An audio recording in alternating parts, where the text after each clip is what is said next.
d'exportar i de treure talent a nivell europeu i a nivell mundial. El fet que disposem d'infraestructures de recerca de primer ordre, aquests últims dies s'ha citat profusament, per exemple, el sincrotró ALBA, o el Centre de Supercomputació de Barcelona o la plataforma de seqüenciació genòmica. Els fets que els investigadors també del nostre país tinguin una presència destacada entre els mereixedors de les beques del Consell Europeu de Recerca, el 7è programa marc de la Unió Europea, i també el que des d'aquí es liderin, com ens explicava el conseller, nombrosos projectes CENIT i també els campus d'excel·lència capdavanters a nivell de l'Estat. La nostra és una presència i un lideratge comparable a la de regions i països líders del nostre entorn. Partim d'una bona situació de la nostra història recent i, per tant, ho hem de reconèixer i a la vegada, òbviament, i és més important, ho hem d'aprofitar. Els propers 3 o 4 anys han de servir per consolidar aquestes posicions i per integrar i trenar la ciència i la innovació a nivell econòmic i social.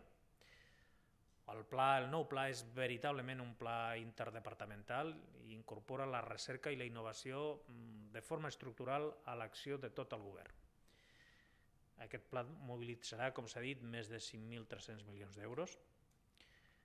Mai no s'havia invertit tant en recerca i desenvolupament a Catalunya i el govern, òbviament, està complint amb el compromís malgrat les circumstàncies econòmiques i especialment pressupostàries,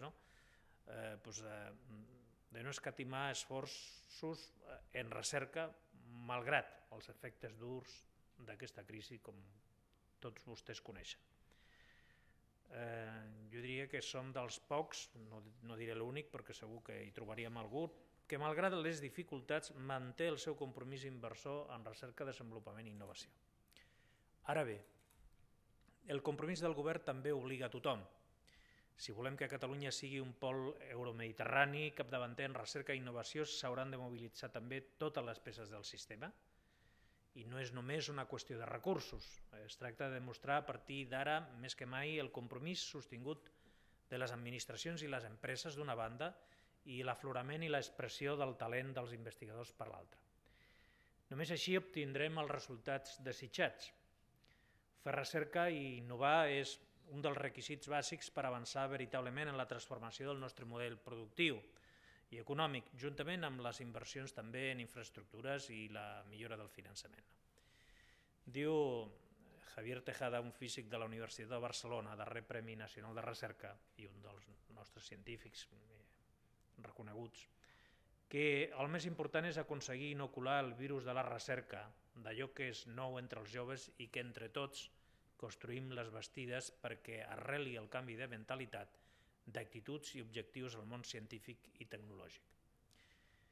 Bé, per tant, ens cal refermar aquests valors i aquests objectius.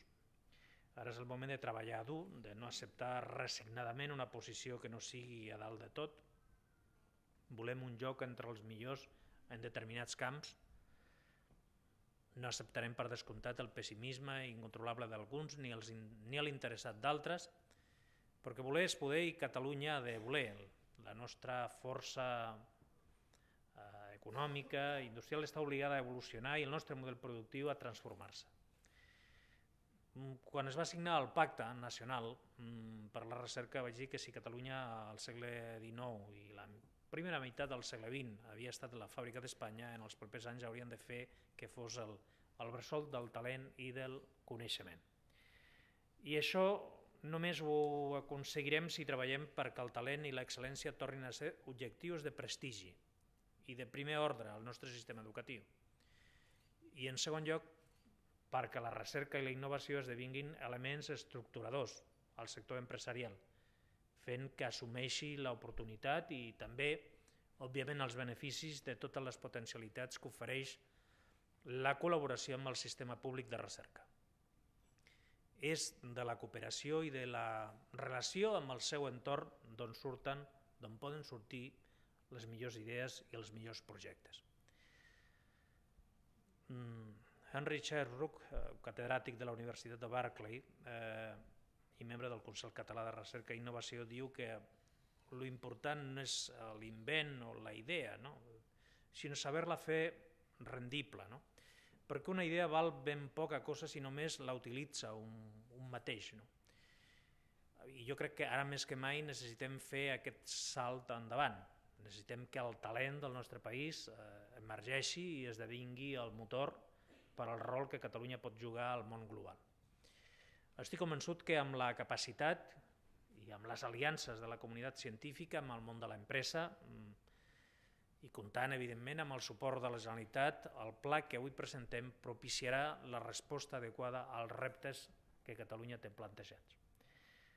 Potser no és l'únic camí possible, però estic segur que a hores d'ara el camí més sòlid, més fiable i sostenible per seguir construint una Catalunya oberta al món, capaç de seguir liderant l'economia en el conjunt espanyol i euromediterrani, amb capacitat de tenir un paper rellevant a nivell internacional, és aquest.